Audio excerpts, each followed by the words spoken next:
So video শুরুতেই আমি কয়েকটি দরকারি কথা বলে দিতে চাই। সেটা হচ্ছে যে তোমাদের যাদের যাদের সময়ের একটু সমস্যা আছে তারা এক কাজ করতে পারো।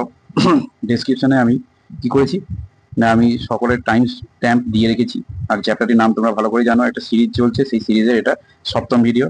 এটাতে হচ্ছে তোমার কারেন্ট ইলেকট্রিসিটি, অর্থাৎ চলতড়িতের তোমার ভিডিও থাকবে। এখানে এখানে তোমার থাকবে তড়িৎচালক বল এবং তড়িৎচালক বল এবং আভ্যন্তরীণ রোধ এবং ওহমের সূত্রে কিছু অ্যাডভান্স ফর্ম্যাট থাকে। ঠিক আছে, তো চলো শুরু করা যাক। তো প্রথম কথা হচ্ছে যে আমি প্রত্যেক ভিডিওতে যেমন প্রথমে আমি তোমাদেরকে কি করি না, আগের দিনের কিছুটা রিক্যাপ দিই। তো আজকের আগের দিনের রিক্যাপ কি হবে? আগের দিনের রিক্যাপ অনুযায়ী আজকে হবে যে আগের দিন আমরা পড়েছিলাম কি ডেল্টা ভি সমান আইআর। এটা কি ছিল? এটা ছিল ওহমস ল, মানে ওহমের সূত্র। ঠিক আছে, ওহমস ল অনুযায়ী আমরা সকলেই জানি, আমরা সকলে কি জানি যে কোনো একটি সার্কিটের মধ্যে যে প্রবাহ হয় সেই প্রবাহ মাত্রার মান কি হয় না, দুই প্রান্তের বিভব প্রভেদের সঙ্গে সমানুপাতিক হয়। অর্থাৎ এটা যদি একটা সার্কিট, এই সার্কিটের মধ্যে এটা যদি রোধ আর হয় এখানে, আর এই যে এটা সার্কিট, এই সার্কিটকে যদি আমি বলি এটার বিভব প্রভেদ, এই দুই প্রান্তের মধ্যে বিভব প্রভেদ যদি ভি হয়, বা ভি এ একদিকে বিভব প্রভেদ, একদিকে বিভব মানে নিম্ন বিভব যদি ভিভি হয়, উচ্চ বিভব যদি ভি এ হয়, তাহলে বিভব প্রভেদ কি হবে? ভি এ মাইনাস ভিভি, তাই না? সো এইটাতে কি হবে? আমরা বলেছিলাম যে বিভব প্রভেদ থাকলে কি হবে না, এই সার্কিটের মধ্যে কারেন্ট যাবে। এই কারেন্টের মান কত হবে সেটাকে আমরা বলি আই। আই মানে কি? তড়িৎ প্রবাহ মাত্রা, তাই না? তড়িৎ প্রবাহ মাত্রা। ঠিক আছে, তড়িৎ প্রবাহ মাত্রা কখন বাড়বে? যখন এই যে ভি এ মাইনাস ভিভি সমান ডেল্টা ভি যত বেশি বাড়বে তত বেশি তড়িৎ প্রবাহ মাত্রা বাড়বে। কিন্তু আবার তার সঙ্গে এটা বলা যেতে পারে, যতক্ষণ এই ডেল্টা ভি থাকবে অর্থাৎ বিভব প্রভেদ থাকবে ততক্ষণ পর্যন্ত এই সার্কিটের মধ্যে কারেন্ট প্রবাহিত হবে, না হলে কারেন্ট প্রবাহিত হবে না। ঠিক আছে, যদি এই বিভব প্রভেদের মান জিরো হয়ে যায়, ডেল্টা ভি জিরো হয়ে যায়, তাহলে আই সমানও জিরো হয়ে যাবে। ঠিক আছে, এবার হয়েছিল কি যে ডেল্টা ভি বাড়লে ডেল্টা ভি সমানুপাতিক আই আমরা বলেছিলাম। তো ডেল্টা ভি মানে ডেল্টা থেকে এমন কিছু ভেবো না, ডেল্টা ভি হচ্ছে ভি এ মাইনাস ভিভি এর বিয়োগফলকে আমরা ডেল্টা বলে লিখেছি, তুমি এটাকে ভি বলেও ভাবতে পারো। সো এটাকে আমরা এভাবে বলতে পারি যে V M V proportional to I, অর্থাৎ ভি সমান হয়ে যাবে কি না আই ক্যাপিটাল আর। আর কোনটা? এই যে এটা রোধ। রোধ, এই রোধকে আমরা কি বলি? রোধকে আগের দিন আমি বলেছিলাম এই যে প্রবাহ পথে, এই প্রবাহ পথে এই যে আই যে প্রবাহ মাত্রা একে যে পরিমাণ বাধা দেয়, এই তারটি পরিবাহী তারটি বা পরিবাহীটি, ঠিক আছে, সেই বাধাকে আমরা কি হিসেবে প্রকাশ করি? সেটাকে আমরা আর আর বলি বা রোধ বলি। সো আর এর মান কিরকম হয়? আর কে আমরা বলেছিলাম রো ইন্টু এল বাই এ। ঠিক আছে, এটা আবার কি করে এসেছিল বলেছিলাম? বলেছিলাম যে আর প্রপোর্শনাল টু এল হয়, মানে আর কার সঙ্গে বাড়ে? আর যদি বাড়ে মানে যদি যদি এই পরিবাহী যে তারটি তোমাকে দেখালাম, এই তারটির দৈর্ঘ্য যদি বাড়ে তাহলে আর এর মানও বাড়বে। মানে কি, আর তারের দৈর্ঘ্য বাড়লে কি হবে? আর এর মানও বাড়বে, তাই না? এবার যদি বলি তারটি যদি মোটা হয় তাহলে কারেন্ট কিন্তু প্রবাহ বেশি হতে পারবে। তাহলে এই যে এটাকে আমরা কি বলি? প্রস্থচ্ছেদের ক্ষেত্রফল। এটা মনে করো একটা তার, এই তারের মধ্যে এটা যে কি প্রস্থচ্ছেদের ক্ষেত্রফল। তো সেটাকে আমরা বলতে পারি কি যে এতে কি হবে, যদি এটা বেড়ে যায় তখন কি হবে? প্রবাহ মাত্রা বেড়ে যাবে। প্রবাহ মাত্রা বেড়ে গেলে কি হয়? রোধ কমে যায়। ঠিক আছে, কেন? প্রবাহ মাত্রা বাড়ে, অ্যাকচুয়ালি রোধটা কম থাকে বলে। তো সেখানে কি হবে? আর প্রপোর্শনাল টু ওয়ান বাই এ হয়ে গেল ওই জন্য। আর যখন এই দুটোকে আমি একসঙ্গে লিখি তখন কি হবে? আর প্রপোর্শনাল টু এল বাই এ সমান, অতএব কি লিখবো? আর সমান রো ইন্টু এল বাই এ। তাহলে রোটা এখানে কি? রোটা হচ্ছে একটা ধ্রুবক। ঠিক আছে, এই রোটাকে আমরা কি বলবো? রোটাকে বলবো ধ্রুবক। এই ধ্রুবকের মান কি হয়? এই ধ্রুবকের মান পরিবাহী যে আছে তার যে প্রকৃতি তার উপর নির্ভর করে। ঠিক আছে, যে পরিবাহী, যেমন তামা তার হোক, ঠিক আছে, বা অন্য যে কোনো তার যে যেটা যেটা দিয়ে তৈরি তার উপর ডিপেন্ডেন্ট করে। আর কখনো আশা করি এটা ভুলবে না। ঠিক আছে, তো এই রোকে আমি কি সংজ্ঞা হিসেবে লিখিত সংজ্ঞা আর এর আকারে যদি সংজ্ঞা হিসেবে বলি তাহলে কি হবে? যদি এল সমান, যদি যদি যদি এল সমান ওয়ান হয় আর এ সমান ওয়ান হয়, তাহলে কি হবে? আর সমান কি হয়ে যাবে? রো হয়ে যাবে। তার মানে কি, একক মানে দৈর্ঘ্যের কোনো পরিবাহীর একক ক্ষেত্রফলের মধ্য দিয়ে যে পরিমাণ রোধ থাকে সেটাকে আমরা কি বলবো? সেটাকে আমরা বলবো না তার রোধাঙ্ক, অর্থাৎ অর্থাৎ রো। তাহলে রোধাঙ্ক কোনটা বুঝে গেলে? রোধাঙ্ক হচ্ছে রো, আর আর হচ্ছে কি? আর হচ্ছে রোধ। ঠিক আছে, এটা আশা করি আর ভুলবে না। এবার পরের পয়েন্টে আসি, সেটা হচ্ছে কি আমাদের কোষের তড়িৎচালক বল ও আভ্যন্তরীণ রোধ। ঠিক আছে, দেখো এই যে একটা আমি তোমাকে সার্কিট দেখালাম, সার্কিটটিকে আবার আঁকি। সার্কিট আঁকা হচ্ছে সব থেকে সোজা, সার্কিট থেকে সবকিছু বোঝা যায়। তাহলে সার্কিট হলো, এই সার্কিটের মধ্যে মনে করো, এই সার্কিটের মধ্যে মনে করো এটা হচ্ছে কি? এটা হচ্ছে রোধ আর, ঠিক আছে, আর এটা হচ্ছে কি? একটা ব্যাটারি। এটাকে কোষ বললাম, আর এটাকে বলে কি? যে কোষ। আর কোষের মধ্যে কি থাকে? একটা উচ্চ বিভব আর একটা নিম্ন বিভব থাকে। চলো এই কোষটাকে আমরা জুম আউট করে দেখি, কোষের মধ্যে কি থাকে। তো এটা মনে করো একটা কোষ বা ব্যাটারি। কোষ মানে জানো ব্যাটারি, একদিকে পজিটিভ থাকে একদিকে নেগেটিভ থাকে। তো এতে কি হয়? যখন আমার কারেন্ট প্রবাহিত, তখন কি হয়? এর ভিতরে কিছু কারেন্ট প্রবাহিত হয়। ঠিক আছে, এই কারেন্ট প্রবাহিত হওয়ার সময়, কারেন্ট যখন এর মধ্যে প্রবাহিত হবে তখন কি হবে? এই যে এর মধ্যে তো লিকুইড থাকে, এই লিকুইড কি করবে? ওই যে আধানগুলো, যে সরি কারেন্ট বলতে এখানে, হ্যাঁ কারেন্ট প্রবাহিত মানে কি, মানে আধানকে এক জায়গা থেকে আরেক জায়গায় নিয়ে যেতে চাইবে। আধানকে এক জায়গা থেকে আরেক জায়গায় নিয়ে যেতে যাওয়ার সময় কি হবে না, এই যে এই লিকুইডটি আছে, লিকুইডটি কি করবে? এই লিকুইডটি তার মধ্যে বাধার সৃষ্টি করবে। সেই যে বাধাটা দেবে, এই বাধাটা দেওয়ার ফলে কি হবে? এই বাধাটা দেওয়ার ফলে আমার পুরো এই যে এটা এটার যে প্রবাহ যে ছিল, হ্যাঁ, যে পরিমাণ আমি এখান থেকে তড়িৎ যে পরিমাণ মানে আমি এখান থেকে ভোল্টেজ পেতাম, সেই ভোল্টেজের পরিমাণ কিছুটা কমে যায়। হ্যাঁ, সো কমে গিয়ে কি হয়, সে যে ভোল্টেজটা আমরা পাই সেটাকে আমরা কি বলি, বিভব প্রভেদ বা ভি বা ভোল্টেজ প্রভেদ বা ভি, ঠিক আছে। আর এটাকে যেটা আর এখানে যেটা আমার নষ্ট হলো সেটাকে আমরা এইভাবে লিখি আই আর দিয়ে। এর জন্য আমি একটি খুব সুন্দর একটি উদাহরণ দিয়েছি। সেই উদাহরণ অনুযায়ী তোমরা উদাহরণটি একবার দেখো। মনে করো তোমার বাবা বাড়িতে এসছেন এক প্যাকেট মিষ্টি নিয়ে, ঠিক আছে। তুমি ভাবছো যে মিষ্টিটা তোমার জন্য এসছে, যে তোমার হাতে বাবা মিষ্টিটা দিলেন, 10টা মিষ্টি ভরা আছে ভিতরে। কিন্তু তার বড় মুহূর্তে তোমার খুশি পুরো একদম জলে চলে গেল। কেন? তোমার বাবা বললেন পাশের রুমে দাদা আছে, দাদাকে মিষ্টিটা দিয়ে আয় সব কটায়, তুই একটাও খাবি না, ঠিক আছে। তখন তুমি কি করলে, মিষ্টির প্যাকেটটা নিলে, রুমের বাইরে গেলে। রুমের বাইরে যাওয়া মাত্র তোমার আগের আগে মনে পড়ে গেলো যে আমার জন্য আনেনি, কিন্তু তুমি কি করলে, তুমি এখানে 2টো মিষ্টি খেয়ে নিলে। ব্যাস, তারপর বাকিটা তুমি চিবাতে চিবাতে দাদাকে দিলে গিয়ে। তো দাদাকে তুমি কতগুলো মিষ্টি দিচ্ছ গিয়ে? 8টা মিষ্টি দিচ্ছ। আচ্ছা বলো তো, এখানে তুমি কি করলে, +-2 করলে তবে তো এটা 8 হলো, তাই না? আচ্ছা, তুমি এটা যদি বুঝতে পেরে গেছো, তাহলে কিন্তু তুমি পুরো এই তিনটের মধ্যে সম্পর্ক কিন্তু বুঝে গেছো। কেন? আরে বাবা, এই যে 10 যেটা তোমার বাবা যেটা দিয়েছিলেন, সেটা কি ছিল এখানে? সেটা ছিল এখানে তড়িৎচালক বল। এক কথা যদি এটাকে ব্যাটারি ভাষায় বলি আমরা, আর সার্কিটের ভাষায় বলি তাহলে। আর যেটা তুমি খেয়ে নিলে সেটা কি ছিল? নষ্ট ভোল্ট বা আই স্মল আর, ঠিক আছে। আর যেটা তোমার দাদাকে দিলে সেটা কি ছিল? সেটা ছিল বিভব প্রভেদ ভি। একটা ব্যাটারিতে কি হয়, একটা ব্যাটারির মধ্যে প্রথমে কি থাকে, তড়িৎ চালক বল থাকে, তাই তো। তো এর মধ্যে যখন কি হয়, যে লিকুইডের মধ্যে যখন তড়িৎ প্রবাহ হয়, তখন কি হয়, কারেন্ট যখন এর সঙ্গে কানেক্ট করে দেয়, তো লিকুইডের মধ্যে তড়িৎ প্রবাহ হওয়ার ফলে ভিতরে কি হয়, ভিতরে মানে ওই লিকুইডটি কি করে, ওই ইয়ের বিরুদ্ধে, তড়িতের বিরুদ্ধে কিছুটা বাধার সৃষ্টি করে। সেই বাধার জন্য একটা রোধ আছে, সেই রোধের জন্য আই আর পরিমাণ মানে বিভব কি হয়, মানে ফল করে যায়, ঠিক আছে। যেমন প্রথমে যদি ই ছিল, তো পরবর্তীকালে ওই বিভবটা কত হয়ে যাবে, ই মাইনাস আই স্মল আর। যেমন তোমার প্রথমে 10টা ছিল, তুমি রাগে রাগে 2টো খেয়ে নিলে, তার জন্য কতগুলো নষ্ট হলো, 2টো নষ্ট হলো। তেমন এখানে কতটা নষ্ট হচ্ছে, এখানে আই স্মল আর নষ্ট হচ্ছে, ঠিক আছে। তো এটা নষ্ট হওয়ার পর যেটা পড়ে থাকে সেটা কি হলো, সেটা হয়ে গেল আমাদের বিভব প্রভেদ। হ্যাঁ, সেটা আমাদের পুরো সার্কিটের মধ্যে দিয়ে যাবে, দিয়ে সার্কিট সেটাকে কারেন্টের মাধ্যমে প্রকাশ, মানে কারেন্ট সেখান থেকে কারেন্ট প্রবাহিত হবে। তাহলে ব্যাটারির সঙ্গে সম্পর্কটা বুঝলে, তাহলে যেমন এখানে 10-2 করে 8 এলো, তেমন এখানে কি হবে বলো, ই মাইনাস আই স্মল আর করে ভি আসবে। বেশ, ঠিক আছে। এবার আমাকে একটা কথা বলো তো, এখানে 8 বড় না 10 বড়? এই 8টা বড় না এই 10টা বড়? নিশ্চয়ই 10টা বড়। ঠিক তেমনই এখানে ইটা বড় হবে, কারণ প্রথমে তোমাকে 10টা দিয়েছিল, তারপর তুমি 8টা দুটো খেয়ে নিলে, তো 10টা বড় 8টা ছোট। ঠিক তেমন এখানে ইটা বড়, ই বড়, আর এখানে ভি ছোট। ই এর মানের জন্য ভি এর থেকে সবসময় বড় হয়। আর মাইনাস আই স্মল আর নষ্ট ভোল্ট সমান ভি। এখানে আশা করি এই উদাহরণটি এবার বুঝে গেলে আর তোমাদের কোনো প্রবলেম হবে না, ঠিক আছে। আর এরকমই আরো ভিডিও দেখতে গেলে আমার চ্যানেলটিকে সাবস্ক্রাইব করো, পুরো ভিডিও। আচ্ছা, দেখলে। আচ্ছা, উদাহরণ দেখা হয়ে গেল। এবার বুঝলে এটা কেন হচ্ছে এরকম। বেশ, তাহলে আমরা কি পেলাম, V equal to E minus I small r. আশা করি উদাহরণটি দেখে তোমরা মিষ্টির যে উদাহরণটা আমি দিয়েছি, সেই উদাহরণ থেকে তোমরা বুঝে গেলে, ঠিক আছে। বেশ, তাহলে এটা হলো আমাদের কি না, V equal to E minus I small আর।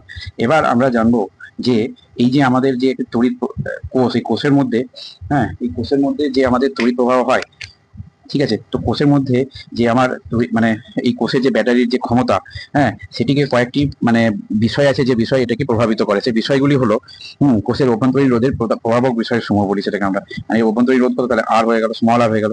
তাহলে এটা এটা এটা কে প্রভাবিত করে? এর মধ্যে যে প্রথম হবে কি না, তড়িৎদ্বারগুলির ক্ষেত্রফল, তড়িৎদ্বারগুলির ক্ষেত্রফল। এবার এবার বলি শোনো, ক্ষেত্রফল যত বেশি, সক্রিয় তরলের মধ্যে তড়িৎদ্বারগুলি ডোবানো অংশ, মানে এই যে এর মধ্যে তড়িৎদ্বার ডোবানো থাকে, তো ডোবানো অংশের ক্ষেত্রফল যত বেশি হবে, আভ্যন্তরীণ রোধ কি হবে, তত কম হবে। আভ্যন্তরীণ রোধ কি হবে, কম হবে। তার মানে কি, আর এর সঙ্গে সম্পর্কটি আশা করি বুঝে গেছো। এটা প্রথম সম্পর্ক হলো। দ্বিতীয় সম্পর্ক যে কি, তড়িৎদ্বারগুলির মধ্যে এইদিকে একটা তড়িৎদ্বার আছে, এইদিকে তড়িৎদ্বার আছে, এদের মধ্যবর্তী যে দূরত্ব হয়, মধ্যে যে ডিস্টেন্স, সেই ডিস্টেন্স যত বেশি হবে, আভ্যন্তরীণ রোধ কি হবে, তত ডিস্টেন্স বাড়লে কি হবে, আভ্যন্তরীণ রোধ তত বেশি বৃদ্ধি পাবে, ঠিক আছে। আর সক্রিয় যে ভিতরে যে তরল আছে, এই তরলটা কি হবে, তরলটা যত বেশি গাঢ় হবে, হ্যাঁ, রোধ তত বেশি বেশি হবে। আসলে তরলটা গাঢ় হলে কি হবে, আধানটি নিয়ে যেতে অসুবিধা হবে। তাই যত বেশি গাঢ় হবে কি হবে, গাঢ়ত্ব যত বেশি বাড়বে, তত কি হবে, রোধ তত বেশি বৃদ্ধি পাবে। আভ্যন্তরীণ রোধ, কি রোধ না, আভ্যন্তরীণ রোধ। বেশ, সক্রিয় তরলের উষ্ণতা যত বেশি হবে, এখানে টেম্পারেচার তুমি বাড়াবে, এটি কি হবে, কোষের আভ্যন্তরীণ রোধ তত কমে যাবে। আশা করছি এটা বুঝে গেছো। এটা নিয়ে আর কোনো প্রবলেম নেই, আর কোনো ডাউট নেই। বেশ, ঠিক আছে। এবার আমরা এবার একটি সূত্র নতুন এখানে পেলাম, আবিষ্কার হলো। সেটা কি ছিল না, ভি সমান ই মাইনাস আই স্মল আর, তাই তো, আই স্মল আর। বেশ, ঠিক আছে। সো এটা থেকে আমরা এটাও বলতে পারি যে ই সমান V plus I small r. আর ভি সমান আমরা কি জানি, ভি সমান কি জানি বলো, ভি সমান আমরা জানি যে এদের প্রান্তে যে বিভব প্রভেদ, সেটা কি, ভি। এইখানে প্রান্তে বিভব প্রভেদ কি, এখান থেকে এটা বিভব প্রভেদ কি হবে, এটা ভি। আর ভি থেকে আমরা কি লিখতে পারি, আই ক্যাপিটাল আর, তাই না। আই ক্যাপিটাল আরও লিখতে পারি ওখানে আমি, তাই না, ওই জায়গাতে। আই আর প্লাস আই,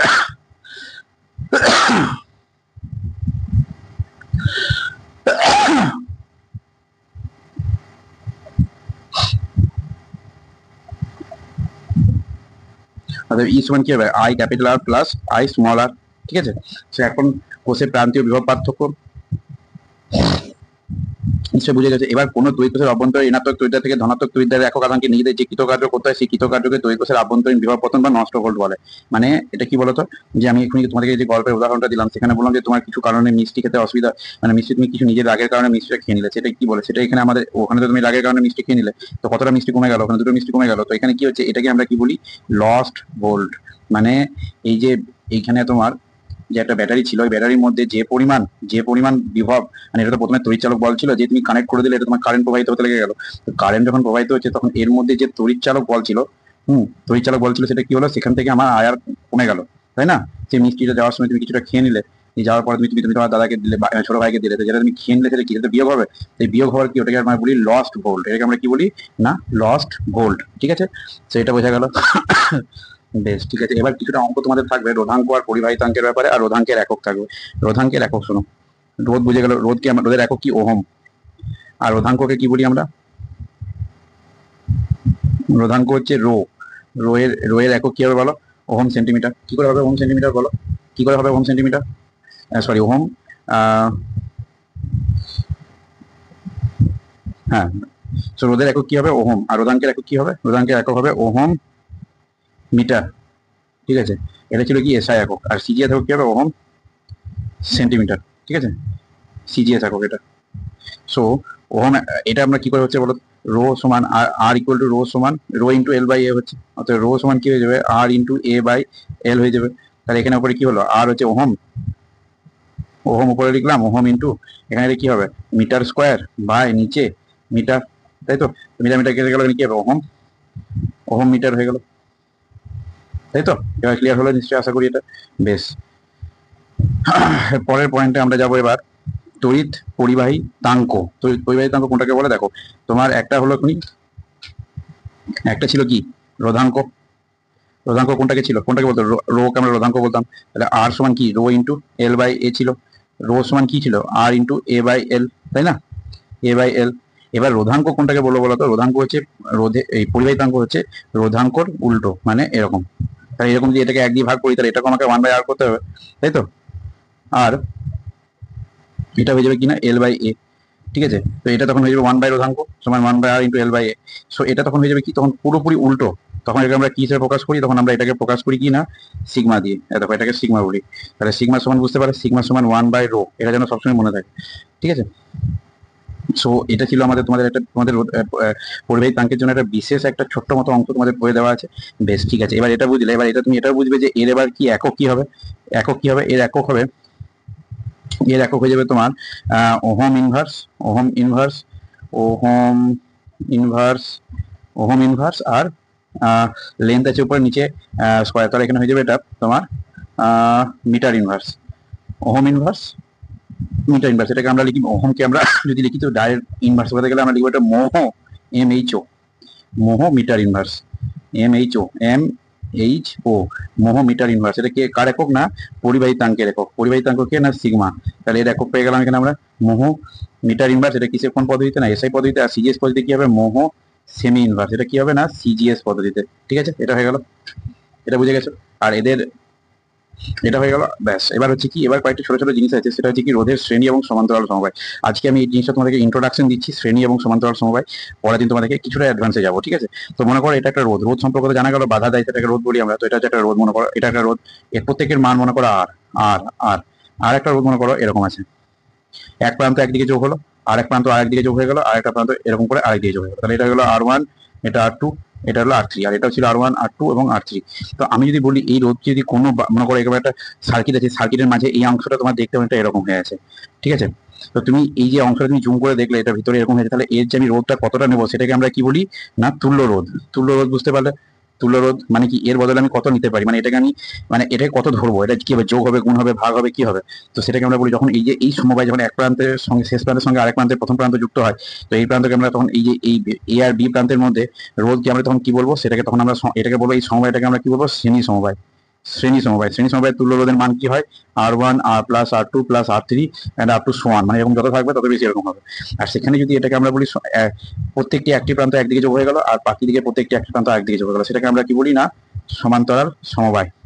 সমান্তরাল সমবায়। তো এখানে আমাদের তুল্য রোধ কত হয়? তুল্য রোধ হবে তোমার 1/R ইকুইভ্যালেন্ট, যেটা তুল্যকে আমরা R ইকুইভ্যালেন্ট বলি, ঠিক আছে? সমান যে 1/R1 plus 1/R2 plus 1/R3 and up to সমান যতগুলি থাকবে সবগুলিকে আমরা এভাবে যোগ করবো, নিয়ে আর ইকুইভ্যালেন্টের মান যেটা হবে সেটা হবে তুল্য রোধ। এখানে যেমন আর ইকুইভ্যালেন্টের মান হবে এখানে এর তুল্য রোধ। তো এটা হলো আজকে আমাদের ইন্ট্রোডাকশন পার্ট। পরের দিন তোমাদেরকে আমি এর ব্যাপারে কিছু অ্যাডভান্স অঙ্ক করাবো, ঠিক আছে? তো দেখা হচ্ছে পরের ভিডিওতে। আর কোনো অসুবিধা হলে কমেন্ট সেকশন অবশ্যই আমাকে জানাবে, ঠিক আছে? Thank you so much, tata, bye bye. আর হ্যাঁ, সাবস্ক্রাইব করতে ভুলবে না। আর তোমার ছোট কোনো ভাই বোন থাকলে তাদেরকেও বলবে 9 এর ভিডিও আমি পোস্ট করা শুরু করবো খুব তাড়াতাড়ি, ঠিক আছে? Thank you so much.